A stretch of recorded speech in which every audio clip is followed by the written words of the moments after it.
అందరికీ praise దిలాడండి. 1 year Bible completion అనే మన పవిత్ర ప్రయాణంలో నాతో కలిసి వస్తున్న అందరికీ సుస్వాగతం. ఈరోజు మన ప్రయాణంలో 31వ రోజైన జనవరి 31వ తేదీ వాక్య భాగాలు లేవి కాండము 9 నుంచి 11 అధ్యాయాలను ప్రార్థనాపూర్వకంగా మొదలు పెడదాం. మా ప్రియ పరలోకపు తండ్రి, మీ జీవవాక్యాన్ని వినగలిగే అమూల్యమైన సమయాన్ని మీరు మాకు ఇచ్చినందుకే వందనాలు. ఈ లేవి కాండము ద్వారా మీరు మాకు నేర్పించే పరిశుద్ధత, విధేయతతో పాటు మీ ఆరాధనకు ప్రీతికరంగా చేయండి. ఈ వాక్యాన్ని వింటున్న ప్రతి ఒక్కరి హృదయాన్ని మీరు స్పర్శించి మీ సమాధానాన్ని మాకు దయచేయమని ప్రార్థిస్తున్నాను తండ్రి. ఆమెన్.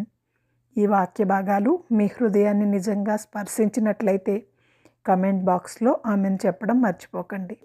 లేవి కాండము 9వ అధ్యాయము. 8వ దినమున మోషే అహరోనును అతని కుమారులను ఇజ్రాయేలీల పెద్దలను పిలిపించి అహరోనుతో ఇట్లనెను: నీవు పాప పరిహారార్థ బలిగా నిర్దోషమైన ఒక కోడెదూడను, దహన బలిగా నిర్దోషమైన ఒక పొట్టేలును యెహోవా సన్నిధికి తీసుకొని రమ్ము. మరియు నీవు ఇజ్రాయేలీలతో, మీరు యెహోవా సన్నిధిన బలి నర్పించినట్లు పాప పరిహారార్థ బలిగా నిర్దోషమైన మేకపిల్లను, దహన బలిగా నిర్దోషమైన ఏడాది దూడను, గొర్రెపిల్లను, సమాధాన బలిగా కోడెను, పొట్టేళ్లను, నూనె కలిపిన నైవేద్యమును తీసుకొని రండి. నేడు యెహోవా మీకు కనబడును అని చెప్పుము. మోషే ఆజ్ఞాపించిన వాటిని వారు ప్రత్యక్షపు గుడారమును ఎదుటికి తీసుకొని వచ్చిరి. సమాజం అంతయు దగ్గరకు వచ్చి యెహోవా సన్నిధిని నిలువగా, మోషే, మీరు చేయవలెనని యెహోవా ఆజ్ఞాపించినది ఇదే, అట్లు చేయుడి, అప్పుడు యెహోవా మహిమ మీకు కనబడుననెను. మరియు మోషే అహరోనుతో ఇట్లనెను: నీవు బలిపీఠమునొద్దకు వెళ్ళి పాప పరిహారార్థ బలిని అర్పించి నీ నిమిత్తమును ప్రజల నిమిత్తమును ప్రాయశ్చిత్తము చేసి ప్రజల కొరకు అర్పణము చేసి యెహోవా ఆజ్ఞాపించినట్లు వారి నిమిత్తము ప్రాయశ్చిత్తము చేయుము. కాబట్టి అహరోను బలిపీఠము దగ్గరకు వెళ్ళి తన కొరకు పాప పరిహారార్థ బలిగా ఒక దూడను వధించెను. అహరోను కుమారులు దాని రక్తమును అతని వద్దకు తేగా, అతడు ఆ రక్తములో తన వేలును ముంచి బలిపీఠము కొమ్ముల మీద దాని చమిరి బలిపీఠము అడుగున ఆ రక్తమును పోసెను.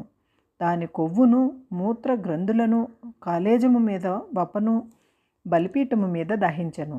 అట్లు యెహోవా మోషేకు ఆజ్ఞాపించెను. దాని మాంసమును చర్మమును పాళెము వెలుపల అగ్నితో కాల్చివేసెను. అప్పుడతడు దహన బలిపీఠము పశువును వధించి అహరోను కుమారులు అతనికి దాని రక్తమును అప్పగింపగా, అతడు బలిపీఠము చుట్టూ దానిని ప్రోక్షించెను. మరియు వారు దహన బలి పశువు యొక్క తలను అవయవములను అతనికి అప్పగింపగా, అతడు బలిపీఠము మీద దానిని దహించెను. అతడు దాని అంత్రములను కాళ్లను కడిగి బలిపీఠము మీదనున్న దహన బలి ద్రవ్యము పైన దహించెను. అతడు ప్రజల అర్పణమును తీసుకొని వచ్చి ప్రజలు అర్పించు పాప పరిహారార్థ బలియగు మేకను తీసుకుని వధించి మొదటి దాని వలె దీనిని పాప పరిహారార్థ బలిగా అర్పించెను. అప్పుడు అతను దహన బలి పశువును తీసుకొని విధి చొప్పున దానిని అర్పించెను. అప్పుడు అతడు నైవేద్యమును తెచ్చి దానిలో నుండి చేరడు తీసి ప్రాతకాలమందు దానిని దహన బలిగాక బలిపీఠము మీద దానిని దహించెను. మరియు మోషే ప్రజలు అర్పించు సమాధాన బలి రూపమైన కోడెదూడను, పొట్టేలును వధించెను. అహరోను కుమారులు దాని రక్తమును అతనికి అప్పగింపగా, అతడు బలిపీఠము చుట్టూ దానిని ప్రోక్షించెను. మరియు వారు ఆ దూడ కొవ్వును, మేక కొవ్వును, కొవ్విన తోకను, అంత్రములను, కప్పు కొవ్వును, మూత్ర గ్రంథులను, కాలేజము మీద వపను అప్పగించిరి. బోరల మీద కొవ్వును ఉంచిరి. అతడు బలిపీఠము మీద ఆ కొవ్వును దహించెను. బోరలను కుడిజబ్బను యెహోవా సన్నిధిలో అల్లాడించు అర్పణముగా అహరోను అల్లాడించెను. అట్లు యెహోవా మోషేకు ఆజ్ఞాపించెను. అప్పుడు అహరోను పాప పరిహారార్థ బలిని, దహన బలిని, సమాధాన బలిని అర్పించి ప్రజల వైపునకు తన చేతులెత్తి వారిని దీవించిన తరువాత దిగివచ్చెను. మోషే అహరోనులు ప్రత్యక్షపు గుడారమునకు పోయి వెలుపలికి వచ్చి ప్రజలను దీవింపగా యెహోవా మహిమ ప్రజలందరికీ కనబడెను. యెహోవా సన్నిధి నుండి అగ్ని బయలువెళ్ళి బలిపీఠము మీదనున్న దహనబలి ద్రవ్యములను కొవ్వును కాల్చివేసెను. ప్రజలందరూ దానిని చూచి ఉత్సాహ ధ్వని చేసి చాగిలపడిరి. లేవీ కాండము 10వ అధ్యాయము. అహరోను కుమారులైన నాదాబు అబీహులు తమ తమ ధూపార్తులను తీసుకొని వాటిలో నిప్పులుంచి వాటి మీద ధూప ద్రవ్యము వేసి యెహోవా తమకు ఆజ్ఞాపింపని వేరొక అగ్నిని ఆయన సన్నిధికి తేగా యెహోవా సన్నిధి నుండి అగ్ని బయలుదేరి వారిని కాల్చివేసెను. వారు యెహోవా సన్నిధిని మృతి పొందిరి.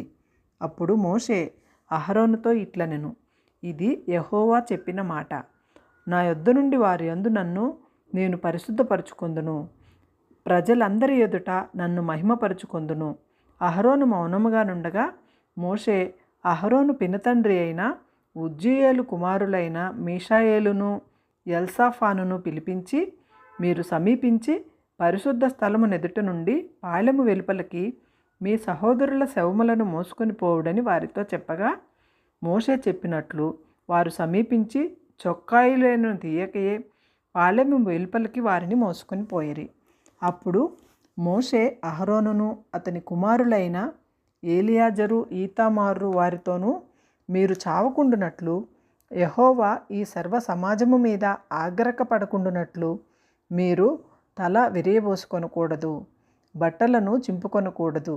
కానీ యెహోవా వారిని కాల్చినందున మీ సహోదరులైన ఇజ్రాయిలీల ఇంటి వారందరూ ఏడవవచ్చును. యెహోవా అభిషేక తైలము మీ మీదనున్నది కనుక మీరు చావకుండునట్లు మీరు ప్రత్యక్ష గుడారము యొక్క ద్వారము నుండి బయలు వెళ్ళకూడదు. వారు మోషే చెప్పినట్లు చేసిరి. మరియు యెహోవా అహరోనుతో ఇట్లనెను, మీరు ప్రత్యక్ష గుడారంలోనికి వచ్చినప్పుడు మీరు చావకుండునట్లు నీవును నీ కుమారులను ద్రాక్షారసమునే గాని మద్యమునే గాని త్రాగకూడదు. మీరు ప్రతిష్ఠింపబడిన దాని నుండి లౌకికమైన దానిని అపవిత్రమైన దాని నుండి పవిత్రమైన దానిని వేరు చేయుటకును యెహోవా మోషే చేత ఇజ్రాయేలీలకు ఆజ్ఞాపించిన సమస్త విధులను మీరు వారికి బోధించుటకును ఇది మీ తరతరములకు నిత్యమైన కట్టడ. అప్పుడు మోషే అహరోనుతో మిగిలిన అతని కుమారులైన ఏలియాజరు ఈతామారులతోనూ ఇట్లనెను, మీరు యెహోవా ధూప ద్రవ్యములలో మిగిలిన నైవేద్యమును తీసుకొని అది పొంగకుండా బలిపీఠము దగ్గర తినుడి. అది అతి పరిశుద్ధము. యెహోవా హోమ ద్రవ్యములో నుండి అది నీకును నీ కుమారులకును నియమించబడిన వంతు. మీరు పరిశుద్ధ స్థలములో దానిని తినవలెను. నేను అట్టి ఆజ్ఞను పొందితిని. మరియు అల్లాడించు బోరను ప్రతిష్ఠితమైన జబ్బను మీరు అనగా నీవును నీతో కూడా నీ కుమారులను నీ కుమార్తెలను పవిత్ర స్థలములో తినవలెను. ఏలయనగా అవి ఇజ్రాయేలీలు అర్పించు సమాధాన బలులలో నుండి నీకును నీ కుమారులకును నియమింపబడిన వంతులు. హోమద్రవ్య రూపమైన కొవ్వునుగాక యెహోవా సన్నిధిని అల్లాడింపబడిన దానిని అల్లాడించినట్లు ప్రతిష్ఠితమైన జబ్బను అల్లాడించు బోరను తీసుకుని రావలను. నిత్యమైన కట్టడ చొప్పున అవి నీకును నీ కుమారులకును చెందును. అట్లు యెహోవా ఆజ్ఞాపించెను. అప్పుడు మోషే పాప పరిహారార్థమగు మేకను కనుగొనవలెనని జాగ్రత్తగా వెతికినప్పుడు అది కాలిపోయి ఉండెను. అతడు అహరోను కుమారులలో మిగిలిన ఏలియాజరు ఈతామారును వారి మీద ఆగ్రహపడి, మీరు పరిశుద్ధ స్థలములో ఆ పాప పరిహారార్థ బలి పశువును ఏల తినలేదు, అది అతి పరిశుద్ధము కదా. సమాజము యొక్క దోష శిక్షను భరించి యెహోవా సన్నిధిని వారి నిమిత్తము ప్రాయశ్చిత్తము చేయుటకై ఆయన దానిని మీకు ఇచ్చెను కదా. ఇదిగో దాని రక్తమును పరిశుద్ధ స్థలములోనికి తేవలను కదా. నేను ఆజ్ఞాపించినట్లు నిశ్చయముగా పరిశుద్ధ స్థలములో దానిని తినవలెనని చెప్పెను. అందుకు అహరోను మోషేతో, ఇదిగో నేడు పాప పరిహారార్థ బలి పశువును దహన బలి ద్రవ్యమును యెహోవా సన్నిధికి వారు తేగా ఇట్టి ఆపదలు నాకు సంభవించెను. నేను పాప పరిహారార్థమైన బలి ద్రవ్యమును నేడు తినిన ఎడల అది యెహోవా దృష్టికి మంచిదగునా అనెను. మోషే ఆ మాట విని ఒప్పుకొనెను. లేవీయ కాండము 11వ అధ్యాయము. మరియు యెహోవా మోషే అహరోనులకు ఇలాగు సెలవిచ్చెను, మీరు ఇజ్రాయేలీలతో ఇట్లనుడి, భూమి మీదనున్న జంతువులన్నిటిలో మీరు ఈ జీవులను మాత్రము తినవచ్చును. జంతువులలో ఏది డెక్కలు గలదై నెమరువేయునో దాన్ని తినవచ్చును గాని నెమరువేయి వాటిలోనూ 2 రెక్కలు గల వాటిలోనూ వీటిని తినకూడదు. ఒంటె నెమరువేయును గాని దానికి 2 రెక్కలు లేవు కనుక అది మీకు అపవిత్రము. పొట్టి కుందేలు నెమరువేయును గనక దానికి 2 డెక్కలు లేవు కనుక అది మీకు అపవిత్రము. కుందేలు నెమరువేయును గాని దానికి 2 డెక్కలు లేవు గనక అది మీకు అపవిత్రము. పంది విడిగా నుండి 2 రెక్కలు గలది గాని అది నెమరువేయదు గనుక అది మీకు అపవిత్రము. వాటి మాంసమును మీరు తినకూడదు, వాటి కళేబరములను మీరు ముట్టకూడదు, అవి మీకు అపవిత్రములు. జలచరములన్నిటిలో వీటిని తినవచ్చును. సముద్రములోనేమి నదులలోనేమి ఏ నీళ్లలోనేమి వేటికి రెక్కలు పొలుసులు ఉండునో వాటిని మీరు తినవచ్చును. సముద్రములోనేమి నదులలోనేమి సమస్త జలచరములలోనూ సమస్త జంతువులలోనూ వేటికి రెక్కలు పొలుసులు ఉండవో అవన్నీ మీకు హేయములు. అవి మీకు హేయములుగాలే ఉండవలను. వాటి మాంసమును తినకూడదు, వాటి కళేబరములను హేయములుగా ఎంచుకొనవలను. నీళ్లలో దేనికి రెక్కలు పొలుసులు ఉండవో అవి మీకు హేయములు. పక్షులలో వీటిని హేయములుగా ఎంచుకొనవలను, వీటిని తినవద్దు, ఇవి హేయములు. పక్షిరాజు, పెద్ద బోరువ, క్రౌంచపక్షి, గద్ద, తెల్లగద్ద, ప్రతి విధమైన గద్ద, ప్రతి విధమైన కాకి, నిప్పుకోడి, కపిరిగాడు, కోకిల, ప్రతి విధమైన డేగ, పైగిడి కండె, చెరువు కాకి, గుడ్లగూబ, హంస, గూడబాతు, నల్లబోరువ, సంగుబుడి కొంగ, ప్రతి విధమైన కొంగ, కుకుడుగువ్వ, గబ్బిలము. రెక్కలు కలిగి 4 కాళ్లతో సంచరించు చరములన్నీ మీకు హేయములు. అయితే 4 కాళ్లతో చరించుచు నేల గంతులు వేయుటకు కాళ్ల మీద తొడలు గల పురుగులన్నిటినీ తినవచ్చును. నేల మిడత గాని చిన్న మిడత గాని ఆకు మిడత గాని మిడతలలో ప్రతి విధమైన దానిని తినవచ్చును. 4 కాళ్ళు గల పురుగులన్నిటిలో మీకు హేయములు. వాటి వలన మీరు అపవిత్రులగుదురు. వాటి కళేబరములలో ముట్టిన ప్రతి వాడును సాయంకాలం వరకు అపవిత్రుడగును. వాటి కళేబరములలో కొంచెమైనను మోపిన ప్రతివాడును తన బట్టలు ఉదుకుకొని సాయంకాలం వరకు అపవిత్రుడగును.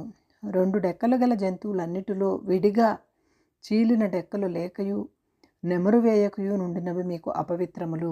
వాటి కళేబరములను ముట్టినవాడు ప్రతి వాడును అపవిత్రుడగును. 4 కాళ్లతో నడుచు సమస్త జీవరాశులలో ఏవి అరికాలతో నడుచునో అవన్నీ అపవిత్రములు. వాటి కళేబరములను ముట్టిన ప్రతివాడు సాయంకాలము వరకు అపవిత్రుడగును. వాటి కళేబరములను మోసిన ప్రతివాడు తన బట్టలు ఉతుకుకొని సాయంకాలం వరకు అపవిత్రుడగును. అవి మీకు అపవిత్రములు. నేల మీద ప్రాకు జీవరాశులలో మీకు అపవిత్రమైనవి ఏవనగా చిన్న ముంగిస, చిన్న పందికొక్కు, ప్రతి విధమైన బల్లి, ఉసరవెల్లి, నేల మొసలి, తొండ, సరటము, అడవి ఎలుక. ప్రాకు వాటిలో ఇవి మీకు అపవిత్రములు. ఇవి చచ్చిన తర్వాత వీటిని ముట్టిన ప్రతివాడును సాయంకాలం వరకు అపవిత్రుడగును. వీటిలో చచ్చిన దాని కళేబరము దేని మీద పడునో అది అపవిత్రమగును. అది చెక్క పాత్రయే గాని బట్టయే గాని చర్మమే గాని సంచియే గాని పని చేయి ఉపకరణము ఏదియు గాని అయిన ఎడల దానిని నీళ్లలో వేయవలెను. అది సాయంకాలం వరకు అపవిత్రమై ఉండును. తరువాత అది పవిత్రమగును. వీటిలో ఏదైనను మంటి పాత్రలో పడిన ఎడల దానిలోనిదంతయు అపవిత్రమగును. మీరు దానిని పగలగొట్టవలను. తినదగిన ఆహారం అంతటిని నేల మీద ఆ నీళ్లు పడునో అది అపవిత్రమగును. అట్టి పాత్రలో త్రాగిన ఏ పానీయమును అపవిత్రము. వాటి కళేబరములలో కొంచెము దేని మీద పడునో అది అపవిత్రమగును. అది పొయ్యి అయినను కుంపటి అయినను దానిని పగలగొట్టవలను. అవి అపవిత్రములు. అవి మీకు అపవిత్రములుగా ఉండును. అయితే విస్తారమైన నీళ్లు గల ఊటలలో గాని గుంటలో గాని కళేబరము పడినను ఆ నీళ్లు అపవిత్రములు కావు గాని కళేబరమునకు తగిలినది అపవిత్రమగును. అవి కళేబరములలో కొంచెము విత్తు కట్టి విత్తనముల మీద పడినను అవి అపవిత్రములు కావు గాని ఆ విత్తనముల మీద నీళ్లు పోసిన తరువాత కళేబరములో కొంచెము వాటి మీద పడిన ఎడల అవి మీకు అపవిత్రములగును. మీరు తినదగిన జంతువులలో ఏదైనను చచ్చిన ఎడల దాని కళేబరమును ముట్టువాడు సాయంకాలము వరకు అపవిత్రుడగును. దాని కళేబరములో ఏదైనను తినువాడు తన బట్టలు ఉతుకుకొని సాయంకాలం వరకు అపవిత్రుడగును.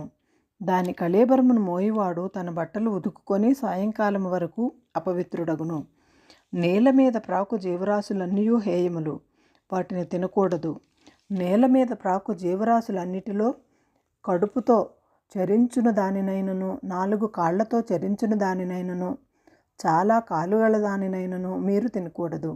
అవి హేయములు. ప్రాకు జీవరాశులలో దేనినైనను తిని మిమ్మును మీరు హేయపరచుకొనకూడదు. వాటి వలన అపవిత్రులగునట్లు వాటి వలన అపవిత్రత కలుగజేసేవనకూడదు. నేను మీ దేవుడనైన యెహోవాను, నేను పరిశుద్ధుడను గనుక మీరు పరిశుద్ధులై ఉండునట్లు మిమ్మును మీరు పరిశుద్ధుకొనుకొనవలెను.